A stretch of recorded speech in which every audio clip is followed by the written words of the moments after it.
L'histoire des grèves en France commence par leur interdiction. En 1791, la loi Le Chapelier proscrit en effet grève et syndicats. Pourquoi ?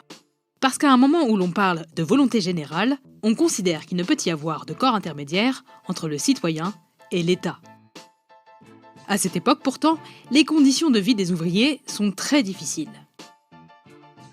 Quand on regarde la répartition des budgets d'un ouvrier au début du 19e siècle, on constate que la quasi-totalité de son salaire passe dans la nourriture, dans le logement et dans les dépenses vestimentaires. N'existe pas, ou quasiment pas, tout ce qui est bien évidemment loisir, puisqu'il n'y a ni congé ni week-end. Également les dépenses de santé et encore moins l'épargne.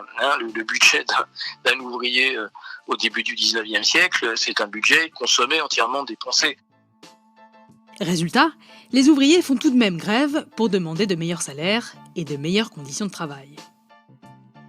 La répression par l'armée est brutale. Par exemple, en 1831 et 1834, les révoltes des canuts, ouvriers de la soie à Lyon, font chacune au moins 100 morts. Face à cette répression de l'État, les ouvriers commencent à s'organiser en secret.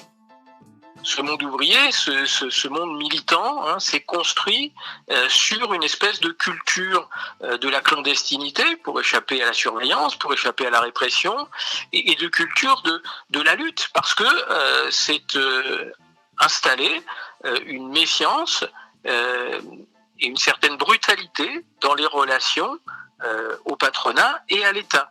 Conséquence, malgré la dépénalisation de la grève en 1864 et la légalisation des syndicats 20 ans plus tard, la culture du conflit s'est déjà installée.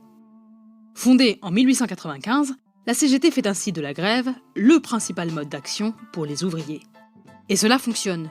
Entre la fin du 19e siècle et 1945, syndicats et grèves permettent par exemple d'obtenir des protections contre les accidents du travail, des augmentations de salaire ou encore la réduction du temps de travail.